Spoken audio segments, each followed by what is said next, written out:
Hey, what's up, everybody? It's your boy Prism God, and this is Prism Gods. I got my boy here, and I got a special guest here, but I actually didn't mean to bring that special guest. I'm going to put him out for a second. It's me and my boy Kobe Collector. All right, so we want to welcome you to our special show today. We got our first official guest.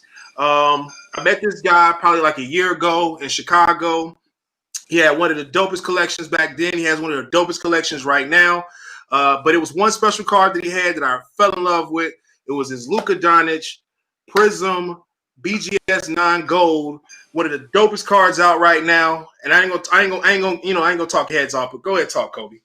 Oh man, excited, man. You know, our conversations go a little better when there's somebody else, right? We do this every day. So, for me, I'm real excited about having a guest on. We ad-libbed a little bit the first time with your cousin, and I thought that was really cool.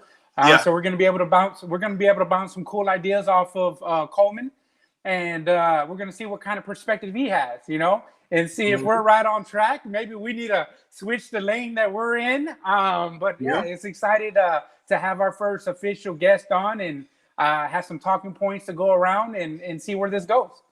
Yes, sir. So without further ado, I want you guys to welcome the one and only ColemanCards. There you go.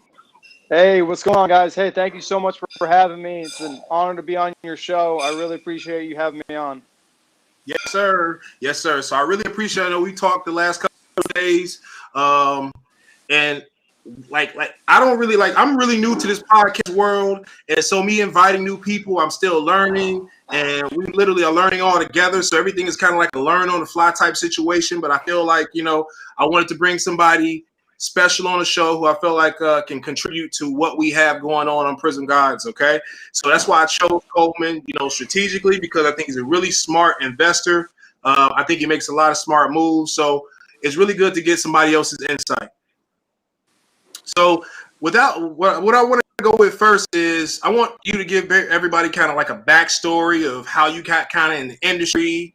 I know we talked a little bit on a YouTube show, probably about a couple months ago in Dallas, but I want you to tell people, some things that some insight basically. Yeah, 100%. So my name is ColemanCards. I live in Los Angeles. I've been collecting cards since I was 10 years old. I'm originally from Arizona, and I moved to LA about 5 years ago. And I've been in and out, just like a lot of collectors, for my whole life since I was 10. And then, just been in and out. And then in 2018, the Doncic rookie year, that just brought me really right back. And it brought me really back in a big way. And I went full in. And then a year later, I quit my job bartending and just started doing this full time and stuff. And I've been really, really fortunate to learn from a lot of really great people that are really smart and be able to stay afloat doing it. Right. Yeah, I'm pretty much the same way. 3 years ago, I ain't gonna say I quit my job, but I quit my old business to pursue back in the card industry. And Mark, where'd you come from? What's that? You talking to me? Yeah. I'm talking. No. Same thing. Of course. I mean, we're a little older now, so we got a little bit more money to play with than we were when we were 10 years old.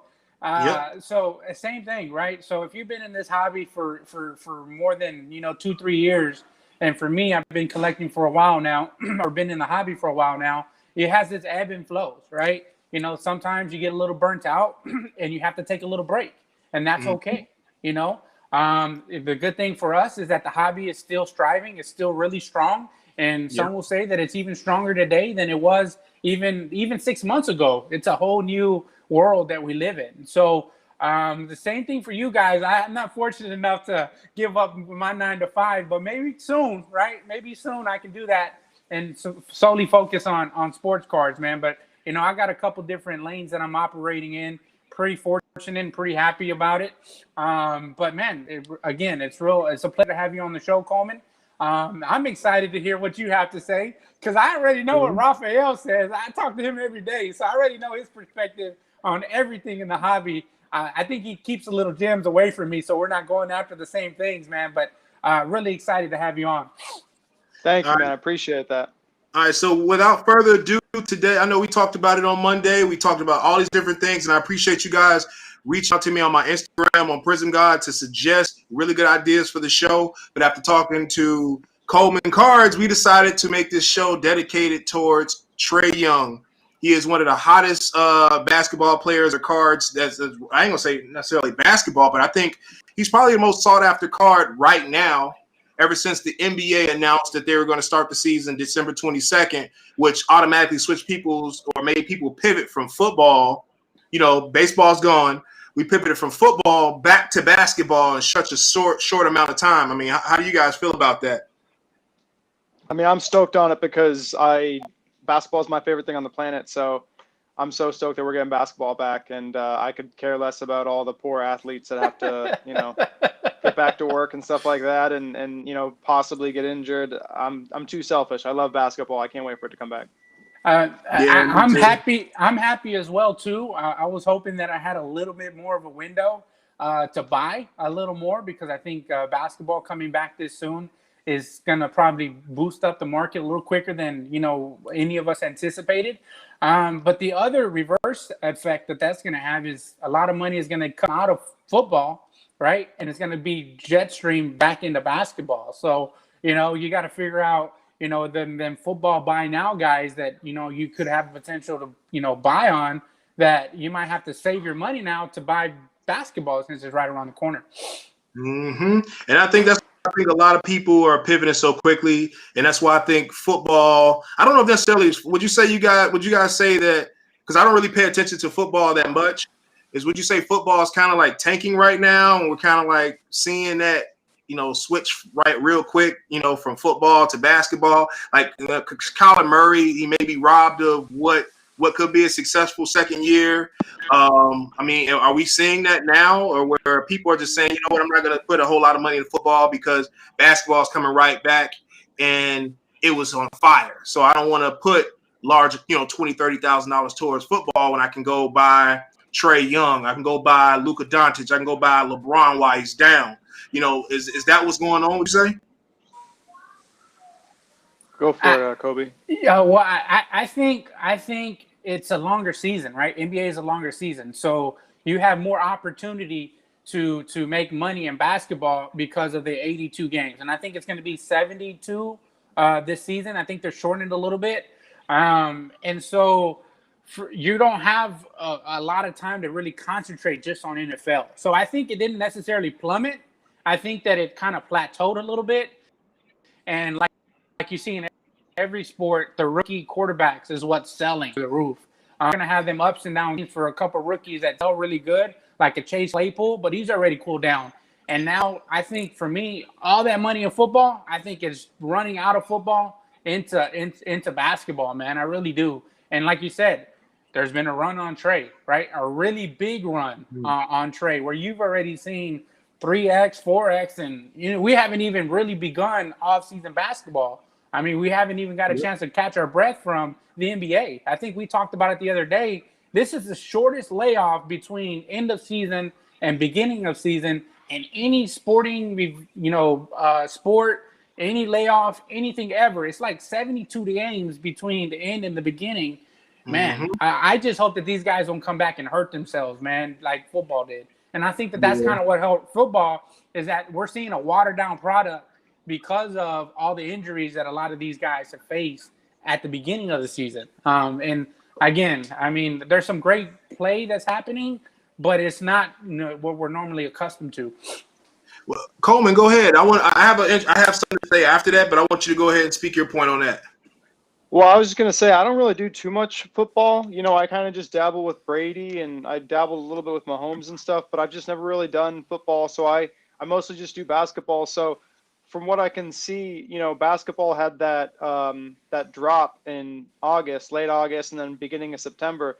And then, all the common stuff just kept sort of kind of going down. And it was just kind of wondering, well, what's the bottom going to be? And I think we've definitely seen the bottom. It was definitely a couple of weeks ago, maybe about a month ago. And, just by going to my local card shop, Burbank Sports Cards, and kind of just seeing the activity on Instagram, you can kind of get a feel for demand and where it's going and stuff. And I think we are very, very much in run up of basketball right now. It's gonna get even crazier because Trae's going up right now, Luka's going up right now. Well, it's only a matter of time before we start seeing practice videos and stuff like that of the other guys, the fringe guys, random guys like Cam Johnson, Kevin Porter Jr., Kobe White, guys like that are going to start seeing that incremental increase too as people start projecting them to have better second seasons and stuff like that. So, we are absolutely seeing money go into basketball right now, and we've been seeing it for the last month. I'm never a good gauge of football or baseball going into basketball just because I don't really do those. But obviously for me, it makes sense, I guess, with the seasons ending and with the hype of football settling now that it's mid-season and stuff like that. All right. So it sounds like everybody's pretty excited about basketball and what the future may hold for Trae Young, right? So I don't want to talk about – see, initially when we decided to do Trae Young show, I didn't want to make it just about Trae Young. I wanted to make it about an individual that perhaps has upside, right? Because ultimately us as investors, we want to buy something that maybe it has a possibility of going up within a short amount of time, hypothetically speaking, right? So let's talk about this because I want to break this down and I also want to ask you guys a question about Trae Young. Do you feel like Trae Young is market manipulation, hype, or is he the real deal? And I want you guys to, you talk, Kobe Collector, you can go first. Oh, actually, no, let's get Coleman go first because he's the guest. Let him go first and answer that maybe in a way that, you can just tell us straightforward how you feel about that question. Market manipulation, hype, or is he the real deal? Or the real deal. I mean, it's a vanilla answer, but I think it's a little bit of everything. I mean, he is the real deal. I mean, 30 points and 10 assists is the real deal. What we've seen Trae Young do and stuff, and this, we saw him do it in college and everything like that. There's guys that I know that were following him very closely in college in Oklahoma, and he was doing this. And so they were waiting to jump on him when he came out of college and stuff, whereas a lot of people weren't watching him and they were just going with the Luka hype like me. So I think he is the real deal. There's no question about that. But is there hype around it? Absolutely. I mean, we've seen some posts on Instagram and stuff like that about post your best Trae stuff, and I forget exactly who started that, but that started a run of people posting a lot of high-end Trae and stuff like that. Mike Chance was, I'll tell you how that started. I hit up Mike Chance about his Trae Young. And he sent me a picture of his Trae Youngs that he had. Then he turned around and posted it, and then everybody else started posting theirs. And I was like, well, maybe I started it first. I think I started posting Trae Young aggressively the last couple of weeks. You can't take credit for everything, man. So you're the reason why Trae Young prices are where they're at. I'm not Gary V. I wish I was.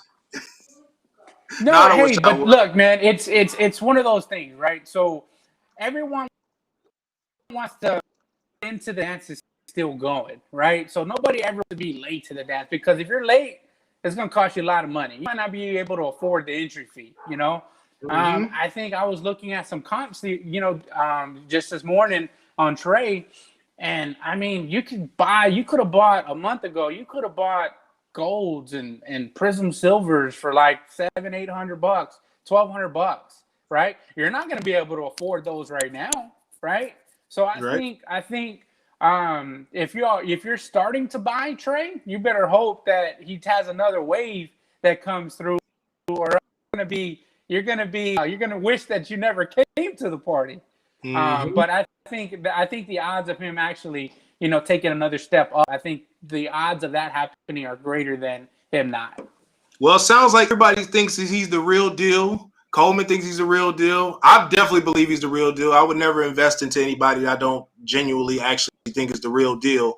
And I mean, it goes back to what Coleman says is his stats and his gameplay is definitely have shown what he's capable of. And I think that's one of those things and that's why I say I want to talk about Trae Young specifically, is because if you think about anybody that you're investing in, you have to do the research on who you're investing in, because whether Coleman or Kobe Collector or Prism guys sit here and tell you to invest into somebody, you need to do your due diligence and figure out who is a solid investment based upon that, because we don't want you spending $20,000 and you calling up Coleman or putting something on his page saying, you said he was going to do this, he said he was going to do that. No, you need to do your research. You need to do some investing and figure out if he's a solid investment, in which I think he's a great investment. And I think that when you're investing into someone particularly, you need to do those due diligent things. And another thing I want to talk about is the fact that what do we say at Prism basketball costs right now?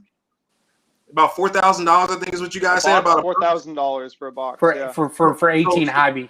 Yeah. Roughly. So 2018 hobby is about $4,000 for a box, and then your best guy and the second best guy in the product is Trae Young, and he averaged 30 and 10, and his cards sell for about a third, maybe a fourth of what Luka sells for. That's about right. It's about a fourth, about 30%, about a third or fourth, yeah. So to me, to be honest with you, the way that I look at Trae Young in this situation is I think a lot of people in the hobby kind of forgot about him because he didn't get to the bubble. He didn't get that playoff love, right? He didn't get that. He didn't get a chance to get that extra burst of, oh man, we're gonna see him in the 22 team. Like I think Rui got love before Trae got love because Washington actually made it to the bubble. Hero got love, man. And is Hero better than Trae Young? I don't think so. It's those scenarios, right? So the regular season is gonna, make you buy someone. And then the playoffs is where you make money off of that someone that you bought. And so if they don't make the playoffs or don't have the opportunity to make the playoffs, then you better hope that they go on a 40-point run scoring stretch where they score 40 points 8 games in a row, and then they start making you a little bit of money. But I mean, Coleman, what kind of cards have you invested in for Trae Young as of late? Since you're invested. I'm not that invested in Trae Young only because I didn't have the bandwidth to start buying them. But I'd be curious to know what you've kind of dabbled in. Yeah, so I get Prism Base, Prism Silvers, but I've picked up some Prism Base as of late, and then I made a big purchase. I picked up his Donruss Optic True Gold out of 10, PSA nice. 10, Pop 2. And I co-bought that with my buddy first off the line. It was actually his idea. He's actually been picking up a lot of Trae Young, and his buddy Devin found the card, and so we kind of just went after it, and we were able to get it. And I was happy to just jump on because I didn't really have a big foot in the door with Trae, and that's kind of a strategic reason. Trae is a great player. He's a real deal, like we were talking about, but at the same time too, there's a lot of risk there because I just think the team has to win. The team has to win, and people worry about his defense and everything like that. That being said, he's going to fill up the stat sheet every night. He's going to have, like razzle-dazzle passes. He's going to take shots from the logo. He's going to do all these things that we love to watch and stuff. I just think that if they're not marketedly better, the Hawks, I don't know if those prices can really sustain. So I don't know how much higher they can go. All I know is I've been wrong pretty much every step of the way as far as where prices can go. And we've never seen this much money or people into the hobby still coming into the hobby. There was a really cool stat on, I want to say it was on the Real 27 guys, Adam's podcast. He was just talking about how there's 70 million people. Oh, no, I'm sorry. This was on the crossover. 70 million people that are in the sports betting, but there's only like 1 million collectors. It was either on one of those podcasts. But anyway, it's just another point to show that there's still a lot of people coming into this hobby. It's getting all kinds of news. And so therefore there's, as long as the demand can outpace the supply, the stuff can still go up. It's just, it's big numbers now. So it's like, it's not where if it's a $200 card and you buy it right before the season at 200 and it goes up to 250, you're just like, whatever. But if it goes down to 150, you're kind of like, whatever. But now prices are so high, that's a $2,000 card. The Trae Prism Silver PSA 10 is a $2,000 card. So if that goes up to 2,500, you're going to be like, this is great. That goes down but to 1,500, you're going to really feel that $500 loss for most people that are just getting in. So for me, with the name of the game with Trae is basically just like a lot of prospects. Whatever I'm buying, I have to be prepared for it to go down and to take a loss, and therefore I'm not going to put a ton of money into Trae, but there's plenty of people that are taking that risk. I mean, I am very invested in Luka, and Luka, no matter what anybody says, is still extremely risky. So it's just all about your tolerance and who you believe in and stuff. And so are you a grocery store going shopping when you're hungry, or are you like an organic shopper where you'll pick and choose what you want, and it has to be rare and be sought after?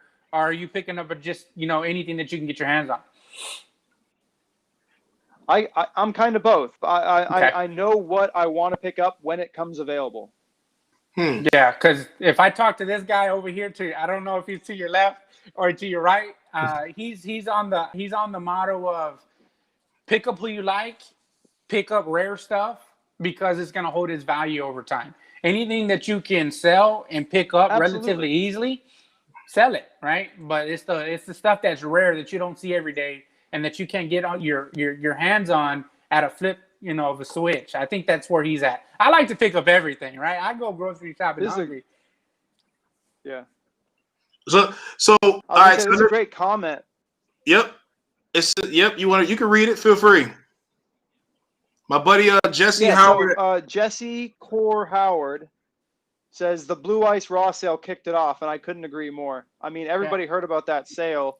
It was $4,300 for a raw Blue Ice. My buddy, first offline was talking all about it and everything, and everyone, wanted to find out if it was real and it was paid for and everything like that. It was paid for and everything. So, all of a sudden red started to move and Prism color started to really pick up and everything, and so the high-end Trae stuff started to go up. Now the high-end Trae stuff is going up. We're absolutely seeing, the Prism base 10, the Silver 10s going up and stuff too. So I thought, great comment. So how much of that though? How much of that? Because there was a Luka Blue Ice that sold, right? 40,000, I think, and it 30, right? 40. I thought it was 40. Yeah, it was 40,000. So 40. it was the same. It was the same thing that we said before about the Zion Ja effect. Are Zion people gonna let Ja run that far away from him where they're pretty comparable, and vice versa? Are Ja people gonna let Zion run so far away and then they bid it up because they don't think he's that much of a player? So how much happens with Luka and Trae where they don't want Luka run up so high where Trae's not that bad and he shouldn't be that far behind Luka? How much of that do you think goes into kind of the prices for some of these? I think 100%. But I feel like it's 100%. I think. Go ahead. Go ahead. Yeah. Feel free. You're the guest. I was just gonna say. I think it totally goes in, and what we've seen since 2018 is Luka is a value setter, whereas a lot of these guys are derivative and stuff like that. I mean, and so to put that in perspective, Kobe was a value setter. When Kobe died in January, his stuff went crazy, and people were saying, well, if a Kobe Topps Chrome is now worth this, LeBron James Topps Chrome should be worth this. Mm-hmm. And then but there's Luka another stuff plateau went up and everything like that. So these guys there's another affect plateau each below other. that too, though. There's also the Kobe Allen Iverson effect too, right? So when Kobe went up, Allen Iverson went up with him too. That's true as well. I think it's safe to say, to be honest with you, I think it's safe to say that Luka definitely jump started the wave of the trend setting, right? Because people started saying, well, if Luka is $100,000, right, then what is LeBron worth? What is Michael Jordan's rookies worth? Yeah. Like people started literally questioning in the hobby, like, what are we doing? Are we literally spending $100,000 on somebody who hasn't proven themselves without, and then you look at Kobe Bryant. Yeah, Kobe Bryant didn't have a whole lot of numbered rookie cards, right? He didn't get a National Treasures, right? So he didn't get a National Treasures rookie card, right? So with that being said, I think that people started to really question what was going on in the hobby. And I think that we we got emotional. We got the emotional buzz of, Kobe Bryant's death, which jump started his prices soaring up. I was unfortunate to get a whole lot of autographs before he passed, and now you gotta pay really high price on it, right? And I don't really agree with it, but it is what it is. I mean, Kobe's I ain't gonna say he's the GOAT, but I'll just He's say a goat Kobe for me. is one of. I know he is, of course, but I would say he's one of the greatest players of all time. I'm gonna say he's a part of that statement, right? So, for me, it's LeBron, Jordan, Wilt, and Kobe, in my opinion, right? So, Luka is actually the trendsetter who set the market for Zion and Ja, because people started saying, like, hey, if this costs this much, all right, well, if Zion's supposed to be the future of the NBA, we got to pay the future of the NBA price. And that's basically what we're paying for right now. Literally, all these things tied in hand. And so, I think he did. Trae Young, in my opinion, is undervalued because of the fact that he's the second best person in that product, which costs a crazy amount of money. We're not even talking about national treasures, but it's probably like $10,000 a box or something like that, maybe even more. I mean, I have no clue what they cost. It's just out of my price range, but you figure it's $10,000 to $15,000 for one box, and the card is a house. And so if you think about it like that, why is Trae Young only? He averaged 30 and 10. 2 years, basically, he almost did it for 2 years straight, right? Like, if you think about the stats, I don't know if you guys know this, but his rookie year, he averaged 19.1 and 8.1 assists his rookie year. Second year, 29.6 and 9.3. He shot 41% from the field, and in his second year, he shot 43% from the field. Okay, so if you think about this, the guy's continually getting better. Atlanta's getting better. Atlanta's putting themselves in a situation where they can, like, for one, I asked you guys off camera, I'm going to ask you guys and the people online, think about Trae Young on an aspect of what parts in the East, right, are all-star worthy and have put up those numbers now.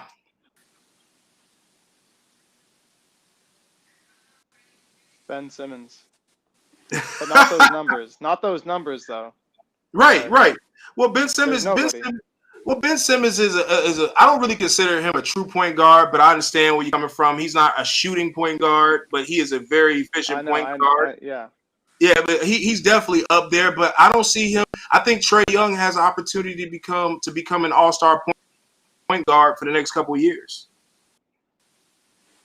Get Atlanta to start winning. Absolutely. I mean, not just this is a really interesting comment. I think you might like this one, Coleman. That comment out. If it'll pop up. Basically, wow. If I can get it to, you know what? Maybe I had to hide it first. I mean, that's a hot take right there. I mean, I don't disagree, because the Hawks have tons of cap space and they have a ton of talent. Yep. And the Mavs really don't have anybody if Porzingis can't stay on the floor. All they got is Luka. And so, the Mavs, and they're completely, up against the luxury tax. So I totally understand, like, that take and get it. And it's actually, I mean, I guess it's not that hot of a take. It's actually a pretty just original, good take. So yeah, I totally agree. It's pretty much what most people that know what's going on in the NBA know. The Hawks are in a really good position. And I think we talked about it off camera, which is are the Hawks in a really, if the Hawks are they're in a perfect scenario for Trae Young to be really successful, right? Because the reality is they have the cap space, they have the talent. Okay, they're in the East, which is a little battled right now. So, ultimately, if everything can gel together, Atlanta can be a top 5 team, right? In the East, I don't know if you guys agree with that, but I'm going to say they're a top 5 team. I'm not going to go top 5 team. Come on, man. They're a top 5 team in the East, they're right? Top 3. So Santa Claus is coming to town. All right, I get it. So I'm going to say they're a top 5 team, and they're going to say they're a top 5 team. And if you won't play this back, we can go back. No, and I'm going to tell you right now, they're top 5 team. And if they trade for the right pieces, they got enough cap space to bring in somebody, a veteran leader, like I already talked about, Bradley Beal. I think you bring a Bradley Beal to their team, they're one of the most dangerous teams in the East, and I think they can play with anybody. They have Clint Capella, John Collins, DeAndre Hunter, Cam Reddish. I mean, I don't know what they got to give up to make a Bradley Beal happen, but if they're able to keep at least a Cam Reddish or DeAndre Hunter, and still keep John Collins and Capella, I think that makes them a really good, tough team. They're going to be good, right? That's not a question. Now, top 5, I don't know, man. There's still a lot of good teams. The East Conference is top heavy, right? You still got to go through those big boys every day, and now you got Doc Rivers, back on the East. You already know what he did the last time he was on the Eastern Conference. So I think that they take another step. But I mean, you're right. They got a lot of young talent. They got a lot of good pieces, and the potential, right? The potential is there, which is why people are investing in them, from the beginning. But I don't know, man. To go from like the 18th team in the East to the 5th, I don't know if they're going to take that big of a jump. But I think that there is some room for growth there for sure. Man, I know you're not a believer. I get it. I understand. But you know what, though? You're going to ride that Trae Young train soon. You're going to ride that Trae Young train. You got a little homer coming out with that 5 in the East talk, man. That's a little homer. I mean, all right. So here's my point to what I'm saying, right? The Washington Wizards had a losing record and were invited to the bubble, right? Orlando wasn't supposed to make the playoffs last year, right? They weren't supposed to make the playoffs last year. They didn't have. I don't think they had a winning record last year. I forgot who else. The Brooklyn Nets without Kevin Durant and Kyrie. They weren't supposed to make the playoffs. Nobody expected them to make the playoffs. Now, this year, I definitely expect them to make the playoffs. I think they're probably – and then we don't even know what's going to happen to Milwaukee. If Giannis walks or they move Trae and they move Giannis, Milwaukee's trash. Nobody cares about Milwaukee. At that point, they're a playoff team. Huh? I still think they're a playoff team. Who's the star on that team? Chris Middleton. Oh, Lord. No. Coleman, please tell me you don't believe that. All right, so I mean, look, they got a good coach, they got a good system. I mean, like they can, they lose Giannis, they're going from a 1 seed to a 7 seed, but they can still make the playoffs. We'll see. I believe teams like the Bulls will probably end up becoming better. I think the Hawks will end up becoming better. So, and those are teams that Knicks. Nobody, right? Those are teams that. No, the Knicks not right now. Playoffs this year. Yeah, what? No. Thibodeau makes that team, and they make the playoffs this year. I think they have a lot of talent, and I like Coach. Look at Coleman. Coleman don't think so. So tell me this. So tell me this, right? So you got Thibodeau, right? Which I think he makes that team better than where they're currently configured, right? They make a move. I am sidebarring your question. I put it on the screen. We're going to answer it in a minute after we're done. I'm sorry. Go ahead, Kobe. So what if they make a trade, right? Because I think for the Knicks' sake, right, they're a point guard away from being a playoff team. So what if they put some pieces together and pick up a Chris Paul? Yeah. The Knicks are a point guard away from being a playoff team? I can't hear Coleman. I'm gonna tell you, no, Kobe Collector, I'm gonna be honest with you. The Knicks don't even know what they are yet. Well, I mean, like I said, they got some good pieces. If you're going to sit here and say that the Hawks are going to be a number 5 team, right? You're going to tell me that a team configured of Chris Paul, right? RJ Barrett, your boy Kevin Knox. I'm sorry, what do they call that?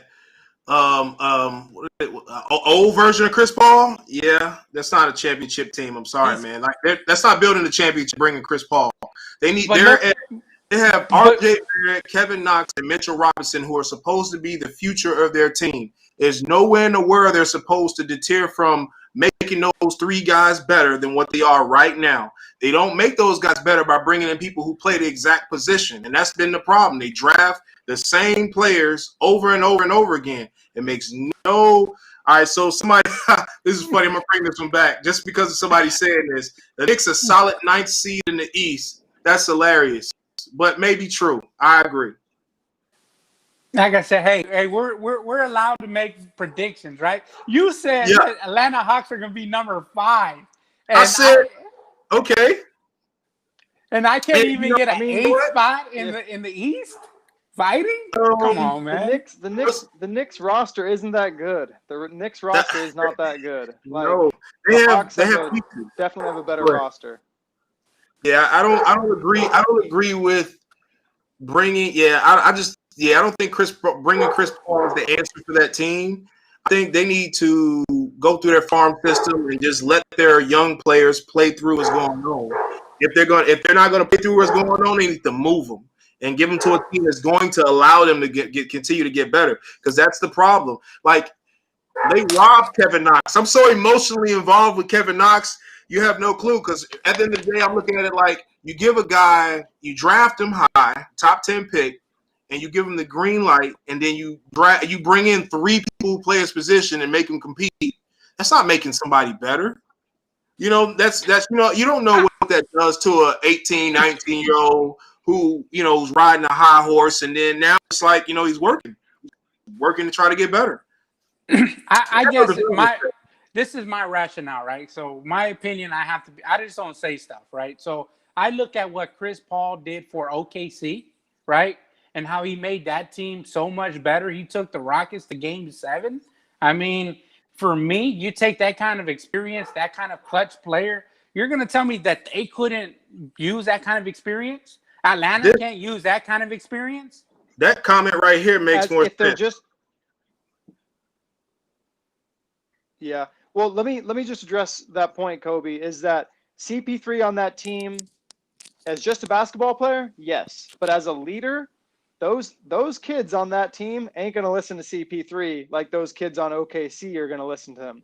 Those kids on OKC are a bunch of good kids. We got a bunch of kids on the Knicks that are they're not going to get along with the whole like, hey, I'm the old man and I'm telling you guys what to do. It's not going to work. I personally don't think it will. Have you watched Bobby Portis? He thinks he's a superstar. I'm sorry, that's and to me, he comes off the bench and thinks he's a superstar. That's not saying he can't play basketball, but that's the problem for me. Like when, like they're just they don't have an identity. They just don't. They have no identity. And I think bringing Chris Paul, it will just make things worse. Chris Paul will be saying, "Please get me out of here. I'll sign the veteran minimum. Get me out of here. I don't want to be here." I think he'll hate it. Yeah, I think he'll hate it. Hawks could do the 5th seed. Hawks could do the 5th seed. Exactly. Trae's got to play lights out, and they gotta make a noticeable jump. But they could get it. But there's definitely competition in the East. I agree, but it's softer than it would be in the West. I think if Trae was in the West, I think the competition would be a different conversation because there's so many good point guards in the West compared to the East. Like we already talked about the point guards in the East this time. It's John Wall, who's coming back from injury. We got Kyrie coming back from injury. We got Kemba Walker, and I think that's pretty much. I think Kemba Walker is probably the only guy we've actually seen play out of the 2 names that I've actually said besides Trae. So if we're comparing Trae to Kemba, then I think Trae had a better year the last 2 years, being a rookie in the second year. And all Atlanta has, and then on top of that, we also consider, if you actually look at what the Hawks did before the bubble happened, Atlanta maybe potentially could have went on a playoff run. They brought back John Collins right before the bubble. They could have probably made a run to get in contention. And I think that with a healthy John Collins, and we have a Trae Young who has not played a game since February, right? I'm sorry, March. He hasn't played since March. This guy is, if you watch him on Instagram, he's working every single day, right? So I think he wants it. And I think he is a type of player that is a winner, in my opinion, right? Because he went through what he did his rookie year, which was shooting air balls. He went through all those things. And I think that this is an opportunity for him to show what he can do. And I think he can be a Steph Curry. I think his ceiling is Steph Curry. I'm just being honest. I think his ceiling is Steph Curry. I think he can be better than Steph. He can be better. I can agree with that. I agree. Right. I mean, look, like that team, like there's a reason why trade prices are where they're at. It's not just hype. It's not just it's not just Instagram hype or whatever. There's a reason why trade prices are where they're at. There's a reason why Luka prices are where they're at. But at the end of the day, they're still very speculative. Correct. Yeah. I agree. But I mean, there's more people out there to invest in, right? If in case you missed this train, I think, like I said, I know my thing is just as bold as your fifth in the East comment, but I mean, like I said, that's what's great about the hobby, though, right? You can have an opinion, you can run with it. Sometimes you're going to be right, sometimes you're going to be wrong, right? But if you do the research, your risk management, you'll be okay, and you're able to sustain them losses and hopefully capitalize on the wins when they come. See. All right, so and I agree with what your statement is, but look, this point here is why Trae's going to do well. This is what, like, here's a reality, right? And I actually read one of Jesse's comments. He also said, it says, I think you can't, what was the other one? I think Curry mixed with Steve Nash. And I think that's a better way of thinking about Trae Young. If you think about the fact this man has averaged 8.1 assists his rookie year, 9.6 his second year, what do you think he's going to do with better players, right? If he has another shooter on the side of him and he can't be double team and triple team anymore, you got to think, if you watch Trae Young play, a lot of his shots were coming off picks, pick and pops. He's shooting, like this guy can shoot from anywhere, right? So if you have another shooter on the side of him, or if a Cam Reddish develops to be a superstar, or DeAndre Hunter can't be double team and he decides to be a superstar, or even John Collins, because you got to think 1 through 4 can shoot threes, right? So that's scary for them. And if you can't leave 1 through 4 open, even if Click, I don't know if can Click Capella, can he shoot? I don't know if he can shoot threes. No, he can't shoot threes. So he can't shoot twos. 1 through 4. That's why you guys gave away, but we'll take it. Yeah, we'll take Covington for him, man. We got that back. We take it, man. Now that's Trae's game. But that's Trae's game, right? You said that he's not a slasher, right? He's not a drive to the hole kind of guy. He's a shooter. He's a pure shooter, like you said, like Steph Curry. So that's where he's going to get his points at. If you spread the floor, I mean, he said that they were double and triple teaming Trae Young. I mean, he's a 6'1" point guard. He weighs 180 pounds. I mean, but here's. You have to watch the game. I don't think you watched any Atlanta games, man. I went to one game last year, and I think he's a really good shooter. I'm just being honest. I think he's a really good shooter, and I think he has a lot of heart. And he plays with, I don't know. He plays with some moxie, man. I like it. Yeah. Who, Trae? Yeah. I like Trae. Yeah. Well, and he's a good playmaker, So he's like Harden, where it's like you double team him because you don't want him deciding where the ball goes. Yeah. Well, I know all about Harden, man, but the ball gets stuck with Harden, even though he gets a triple double every other game. But he's still a selfish player. Yep. So Ashley Lewis asked opinion on buying wax to hold, boring, but seems like the safest investment you can make. I brought this back up because it's probably one of the random comments that we had on here, but I wanted you guys to get your 2 cents on how you feel about holding wax and go from there. I know you hold wax, Coleman. You hold wax. I think you rip everything. Yeah, I rip everything, man. Find me a Pokemon pack at a Walgreens, and I'm gonna rip it. I mean, I wish I could rip my stuff, but it's gone so crazy that I can't bring myself to rip it because I'm taking a bath if I do. I mean, I got into wax from Retro Basketball Breaks because he, schooled me on wax earlier in the year about how it was such a good investment. So I started grabbing boxes when I could and stuff. But now prices are so high, it's like I don't know if it's a good investment. I mean, we actually saw prices go down in August and everything when a Prism basketball box 2018 it was like at $4,000 or $5,000 or something, and then it went down to like $3,000, and now it's back up to $4,000. So it's like I don't know. These prices are crazy, and I don't know if they're sustainable. But it's off when the Prism comes out, there's gonna be a run up on that and stuff. But why would there be a run up on that? I mean, I know that they actually pushed it. So Prism this year isn't coming out until like March, right? And a lot of that has to be is that they can't fill it up with rookie cards, right? Because the draft is until November 18th. I think that's when the draft is next week. And so they're not going to have enough time, or else it'll be like the Mosaic football product where half the product is in college uniforms, which I don't want to buy a pro product, right, of a pro sport to get college uniforms, right? We saw that with Zion. Zion had a slow tick up when Prism draft came out, but it was nowhere near the level that actual Prism sold for. And so like I said, I think it kind of deflates the product a little bit when you have a lot of college stuff on there because you want to buy your team. That's what people want to do more of the time is buy their team. Mm-hmm. But yeah, I think, don't hold wax. I wish I could. I Absolutely. really wish I could. That's not my lane. I think I have a few boxes, but nothing crazy. I opened up on my birthday. I think I opened up my Prism stuff. I just got once you see with me, I've opened up one box. I end up opening up all of them. I go on a tear, man. Right? Yeah, so it's like so Coleman, don't do it because as soon as you open up that first box, you're like, I'm gonna keep going.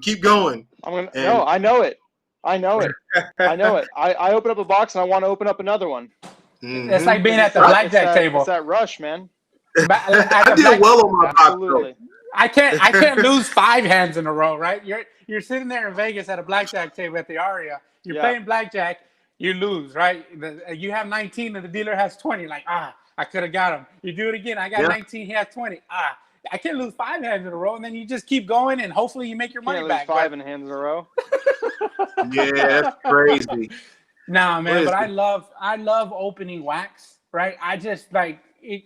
Again, we've all started when we were really young, right? So when I was really young, I couldn't afford to buy expensive packs, right? So we'd go down to the local 7-Eleven and we pick up a pack for $2, right? And we open it with the allure of pulling a $15 Kobe Bryant card at the time. And so for me, like I almost relive those moments when I'm opening the wax. So for me, it's more of a nostalgia thing than an investment thing when I'm opening up wax. So that's the reason why I don't hold on to wax because I like the feeling of opening it. Whether or not I lose or win, to me, that feeling, you can't beat it for me. All right, so we got a question from the masses. Coleman, what's your craziest box? 2018 National Treasures Basketball Hobby Box. I have one, and I'm guessing it's like anywhere from 7 to 10K. We don't really know. And that's Luka's in there, right? Yeah, the Luka house. My Luka's in there. Yeah, it's waiting. So you're gonna open house. it? No. Yeah, my Luka house is Just in open there. it. Just open it. Just Oh, open it right now. Oh, definitely, yeah. Open it right now on the live. We want to see it live. I'm not gonna be a very happy guest if a very gracious guest if that Luka's not in there. Well, hey, no, we want to see it live. Bring you the luck.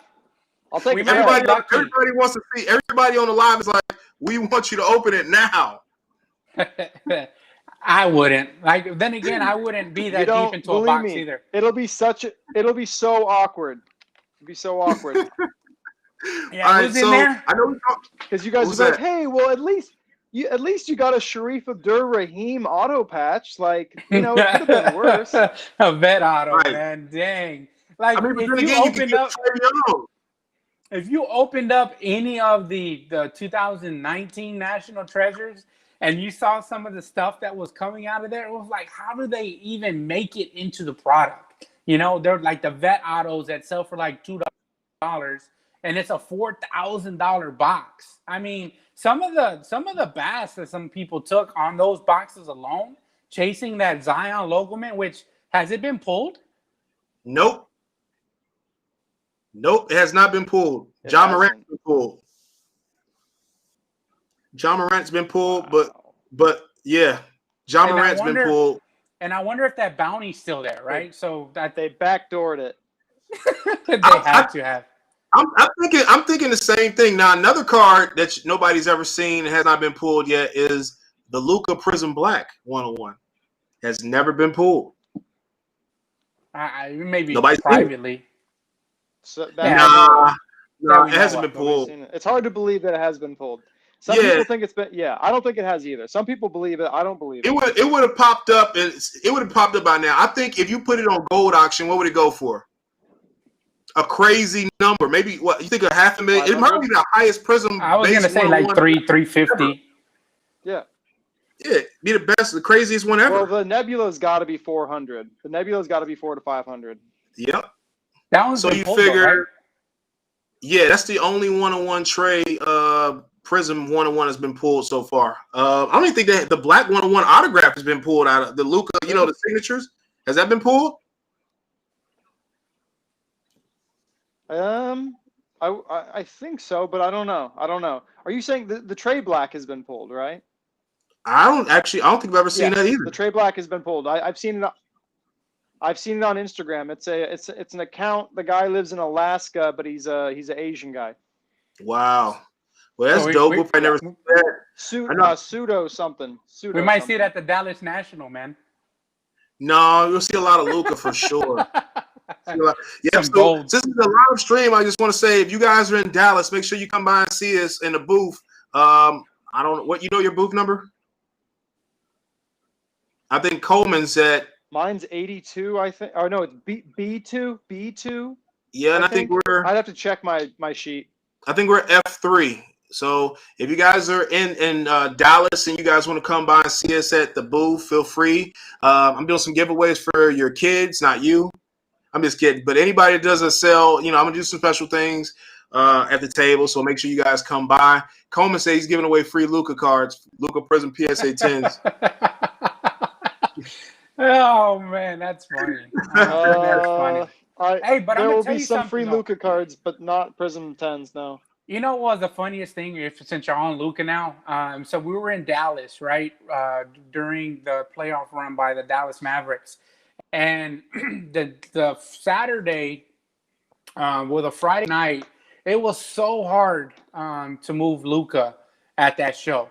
So hard, right? Like you saw Prism base PSA 10s, they were down to $1,000, $800, $900.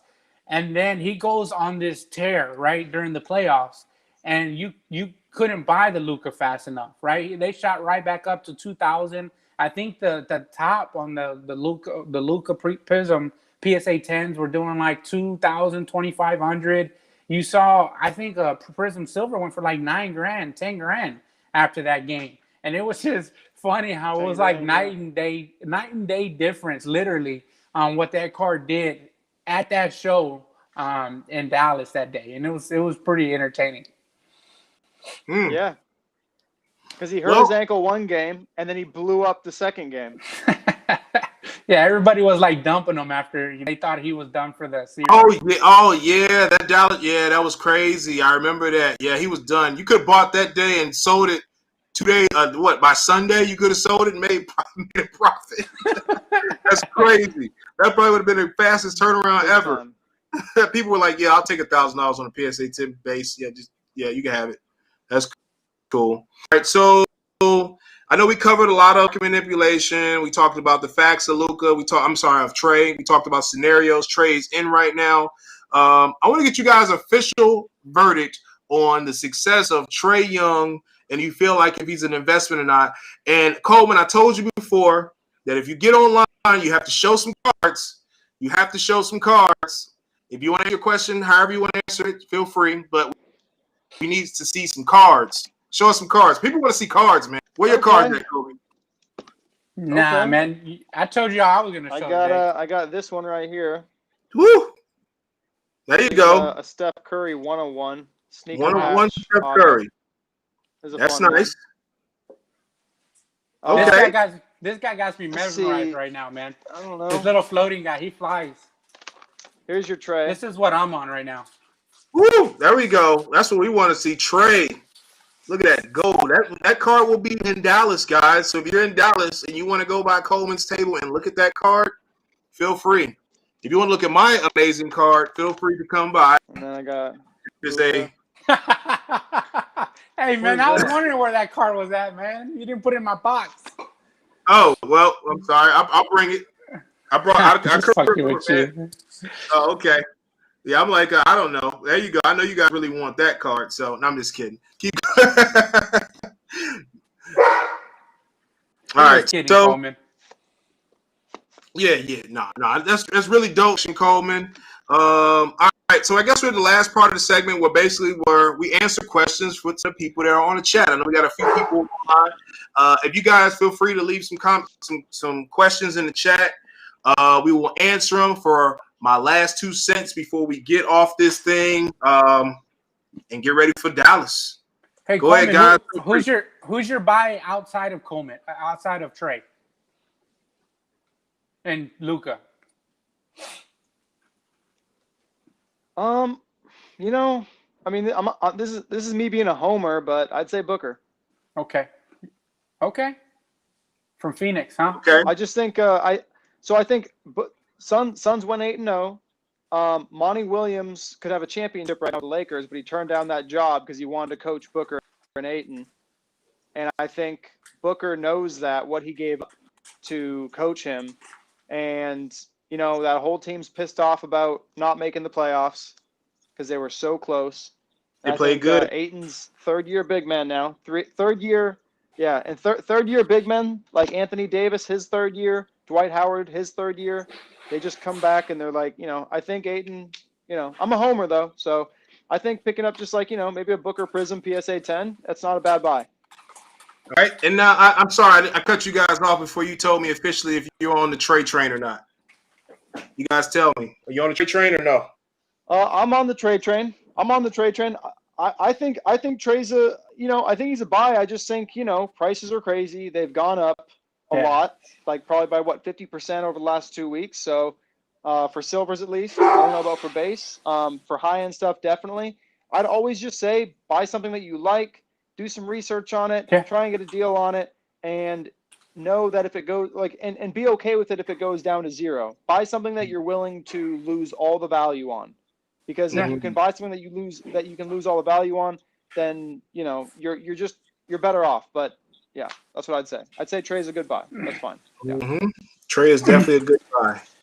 I think it's too late. I think it's too late to get on the Trae train, right?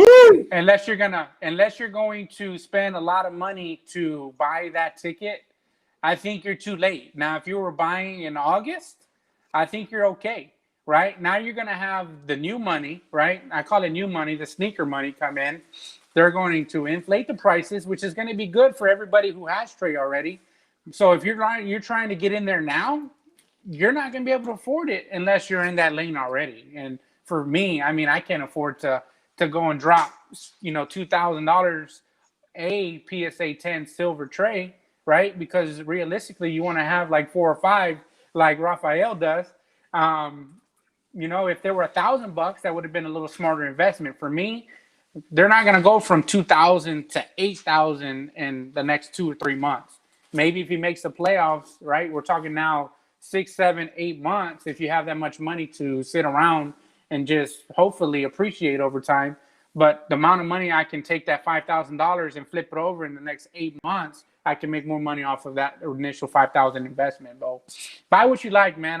That's always where I go back is always buy what you like, man. Because at the end of the day, like you said, if it goes all the way, it tanks and goes all the way to zero, at least you're gonna like it, man. At the end of the day. All right, so I like what you say in reference to. Amen. I like what you said, Kobe. Kobe Collector. I like what you said, but I want to say this, right? Okay, now this is just. I want a straight up answer from both of you guys. How much do you feel Trae Young should be worth in comparison to Luka Doncic, right? And I think we talked about this earlier, and I know we were going to cut it short, but I think this needs to be a conversation we need to have real quick, which is where do you feel like Trae, and percentage-wise, right? And that will answer your question if you're thinking about an investment for the future. So did you guys understand my question? Yeah. Okay. So I think percentage-wise, he should be half a point below Luka, right? And that's only because Luka is proven. I think Trae, yes, he got 30 and 10. Yes, he did all these good things, but to me, proven means you make it to the playoffs and you have success, right? So they have to make the playoffs. He has to have success, and you'll narrow that gap between him and Luka. That's my opinion, man. I know you're side-eyeing me, man, but that's my opinion. So I'm just curious what success is first, but go ahead. I just told you. Go ahead. No, I'm not gonna say anything right now. Go ahead, Cole. I like him. I want to say I like him at a third. I'll say it. I like him at a third. I think, and I'm at 50%. All right. Now, when I say proven, I mean at least make it out the first round proven, right? And that's not saying he didn't play well.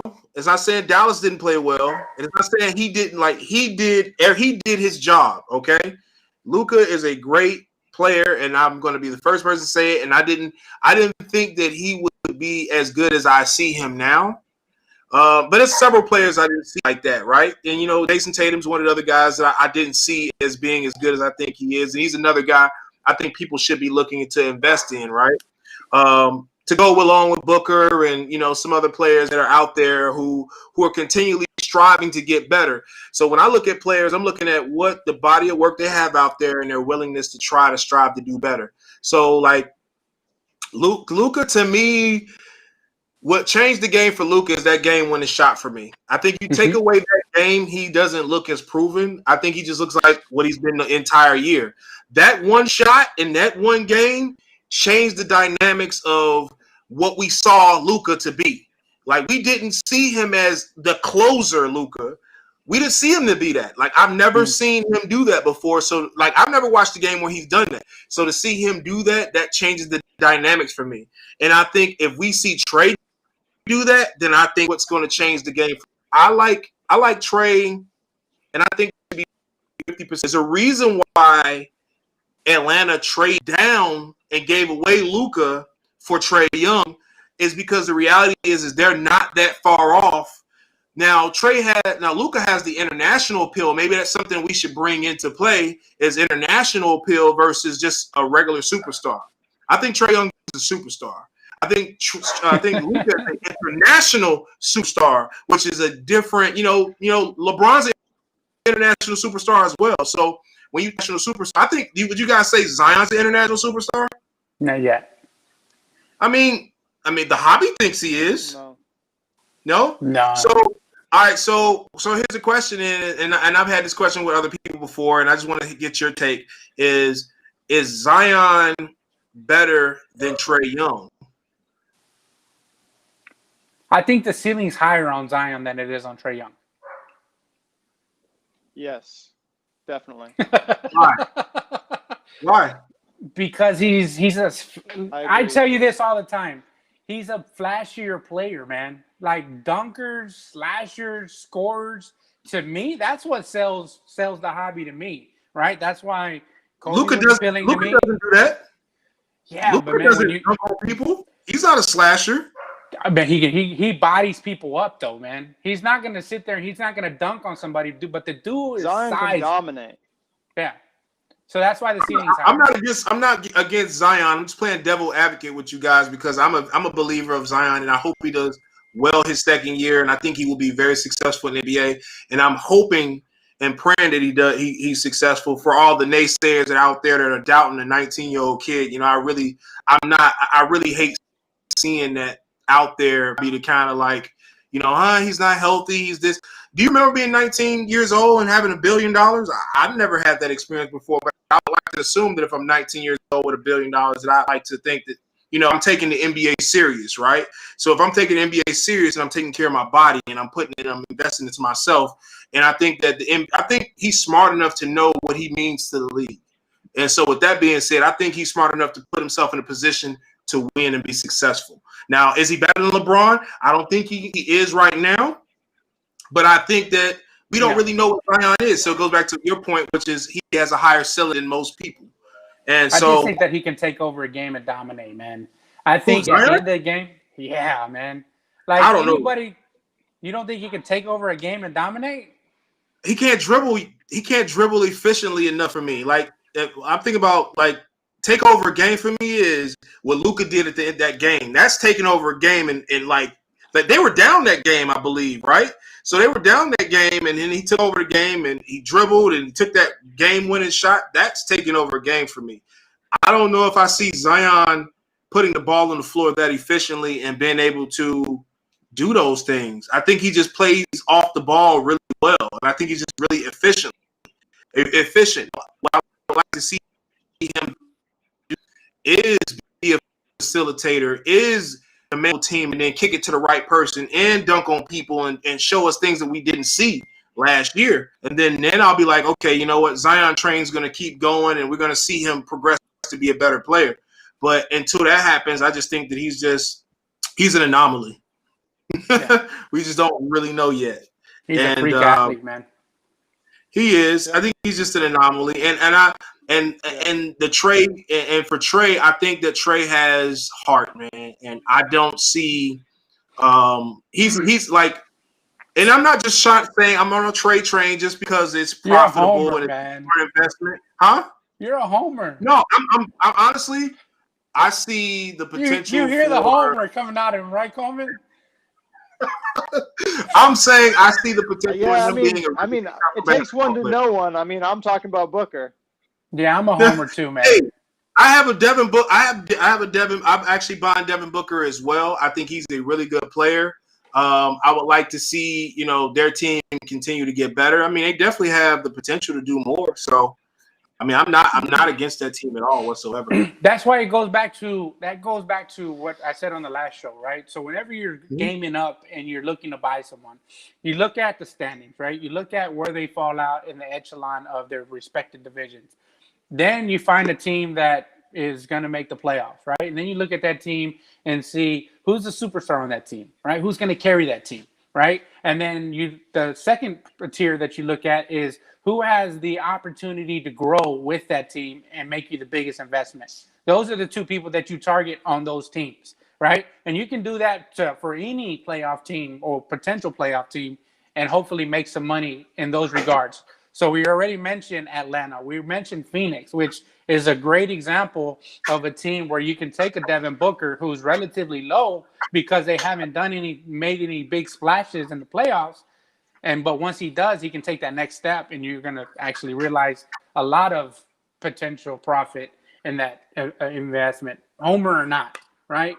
You can be a homer of your team as long as they're good. And those players are not generational, but they're really they're superstar. They can be superstar players. Booker and Trae can be superstars. They're both all-stars. Same way man. Luka just took that leap to superstardom, and Zion could do that. Yeah, correct. Yeah, definitely all-stars. Yeah, correct. And I think John Morant had an opportunity to take that leap, but I think he was a little young, right? He's played too fast, and I think he got ahead of himself. I think even a couple games they could have won if he just slowed down. I think there was a fast break that he was going on that he was about to dunk the ball, and then he slips and falls, and he fumbles the ball out of bounds, right? And that was a huge possession for them at that juncture of the game. But I think he's actually going to be a pretty good player himself, man. And I like the aggressiveness, the slasher that he has in him. He can score and he can facilitate. So I think that all those things bode well. But he is a point guard. Homer, hey man, you're lucky. You're lucky you knew Trae Young, right? You know him a little more because that's a Mercedes-Benz game. No, hey. That's a Tesla truck. Hey. There you go. Way. There you go. Got that Ruby wave out of 350. I like it.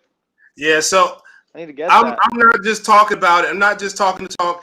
For anybody that's watching, I'm not just talking to talk and just trying to get you guys to invest in and don't really, and I don't believe it makes sense. I genuinely that Trae's in sincerely a good situation.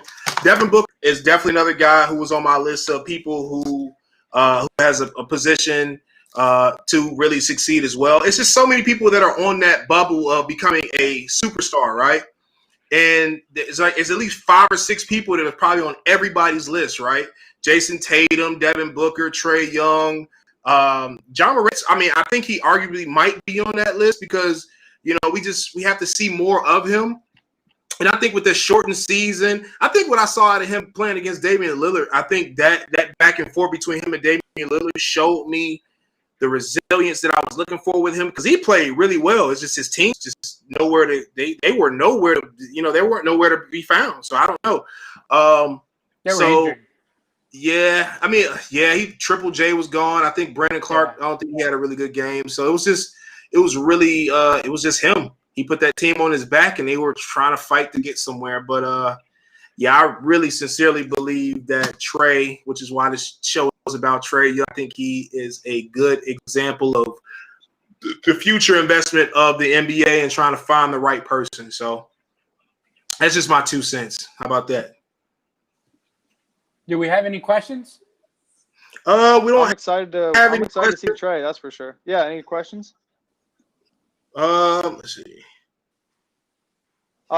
What's your best Trae card right now, Raphael? I don't really know because am I going off value or what I like? Always go by what you like, man. Yeah, can it be a mix of both? No, because I don't want to see that you like a freshman phenom silver. You know what? I'm actually leaning towards the courtside Trae. I like the courtside Trae. I think when I first got it, I wasn't really a big fan of them because I was thinking to myself like I don't understand courtside, but then I looked at the pop report. I was like, man, it's not a lot of them.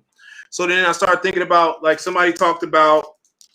I don't remember who I spoke to, but they talked about the most popular silver Trae is the Prism silver, and they said the courtside silver is something you don't see every day. So there's probably 1,000 Trae PSA 10 silvers, but there's only like 17 courtside PSA 10 silver Trae. So if you think about that, it's not a lot. So I think that card is probably one of the cards I'll probably hold on to for a little while. Because I do like it. I mean, we all like shiny cards, so might as well have something nice. Other than that, I would say, man, I really almost got a Prism Orange PS10, and I'm so mad that deal didn't go through, and I would have probably made that my favorite card. That would have been probably my favorite card. But I think my purple? That orange pops, man. Orange is sick. I have a red, I have a purple. It's out of 49? I do have it. Yeah, that's right. I do have another, but I don't even really like the retail numbered stuff, so I'm not really big on it, to be honest with you. So I don't know. My favorite, I'm gonna say that's my favorite, man. Is the court side. That's my favorite right now. I like your gold. Just so you can see, I got an orange 8 and oh, those things are amazing. Well, I got the gold too, but I got the orange 8 and the orange really, really is beautiful, man. It really pops on any player. It looks really good. That gold, nothing better than gold, though. Can we see? Gold's nice. It's nice to have the gold. Can we see the good card? Well, there are. I don't have it. It's in my safety deposit box. I got to pick it up tomorrow. Okay, I was gonna say, can we see the gold Luka? We love to see the gold Luka. We have a picture of the gold Luka. I wish, man. But I'll tell you what, I got a silver. I mean, the silver. Talk about an iconic card, man. It's just a beautiful card. It definitely is. I mean, if you're looking for a Luka base card, I mean, it's pretty dope. I mean, out of a $4,000 box, that's what you're hoping for. I'm gonna get a Prism silver Luka. Buy it. Or you can just go buy it. Yeah. I think people like. I mean, I ain't gonna lie to you. It might be worth the gamble of just opening it just because there's a Prism Black that hasn't been pulled. What if you pull the Prism Black? Well, that's why the prices went up to $5,000. I dream about it every night. Man, I'm so tempted to like. Yes, that's true. Like those boxes could be a good. Like I think there's card shop owners that are holding Prism basketball. I was just saying, there's card shop owners that are holding cases of 18, 19 Prism basketball. Like they usually sell it, but they're literally holding back cases, like one or maybe two. They'll hold them back, and like when you see a card shop owner do that, that's when you know it's a really good class, and that product is only going to continue to go up. Yeah. Man, with Trae Young going up and 19 Prism Choice, the Zion Nebula hasn't gotten pulled, so that's why those prices keep on ticking up. Yeah, that's true. That's true, and I think honestly, Ja Morant could potentially surpass Zion eventually. There we go with that talk definitely. again. We see it happen all the time. I like Zion. Don't get it twisted, but they're both special kids, man. They're both special kids. I mean, I wish them both successful careers, but I don't know, man. It's just when we sit here and we watch it, we talk about speculative information, who's going to do well, and and to me, what I love people who put the ball on the floor and can create and like figure out a way to win. And to me, point guards don't necessarily get the respect they deserve. Now that I'm thinking about it, you don't think so? Like people, ball handlers, I think people, you don't agree with that? Scores sell, man. Scores sell basketball cards, man. If you can But no, score, you can't be a scorer who can facilitate. That's why I respect Trae so much because he do both. I think Ja can be that guy too. I mean, I don't remember what is Ja's number? What did he do? Kyle Lowry's a perpetual 20 and 10 guy, and he don't sell. He's not flashy. He doesn't shoot from three. He doesn't dunk. But he's it's one thing efficient. to not be able to dunk on somebody, but it's another thing to not be able to shoot. Like point guards are shooting from the half mark now. I mean, from half court now. They run the ball up the court. Oh, you too far away. I'll just shoot from half court, and they're hitting it at a high rate. Chris Paul's a 22, 24 and 10, 24 and 12. And he's very underrated. He's very rated. I think Chris Paul is probably one of the best point guards of all time. I think he'll probably end up being top 5 point guard of all time. Yeah, but I mean, I'm excited. That's why I lean towards like RJ Barrett's and Cam Reddish because they can facilitate. They're flashy. Like that's who I want to see in this upcoming season. How big of a jump that they make, right? How big of a jump does Cam Reddish make? Because if they're not able to pick up a Bradley Beal, right, you have a guy who's pretty similar to Bradley Beal who can come in and make a splash in this upcoming season, right? I don't know, man. Bradley Beal put up 50 points a couple times last year. I don't think Hunter and Cam can do it. I think can do it. I think RJ Barrett can. I saw RJ Barrett put up like 27 points in like 8 minutes against the Rockets in one quarter, And so he has the potential to do that. A box of Knicks players, and I'm pretty. And it's the wrong Nick. We'll see. You should see his 2018 Prism collection full of Kevin Knox. And we all have them guys, right? He's still 21 years old. Still a chance, right? So you're hoping he gets traded, right? Yeah, there's still a chance. Exactly. All right. So if nobody has any questions, it brings us to the end of the show. I really appreciate you, ColemanCards, for joining us today. I appreciate it, man. It was great. Thank you. You're gonna take the Luka Gold to the show. Yes, sir. Okay, I want to see it. I want to see it once we get there, man. Take a picture with it, hold it up or something. Yeah, act like it's your card. Nah, hell no, I'll never do that. With it, whatever you want. Appreciate it, Coleman. All right, man. Well, I appreciate you guys for all the many viewers that jumped through, was being proactive in the chat. We appreciate all the questions, everybody. And I guess next week, same time, 8 p.m. Feel free to follow ColemanCards. Feel free to follow my boy Kobe Collector and myself, Prism Guide. And we are out, baby. Peace. Appreciate you. Thank you. Thank you so much.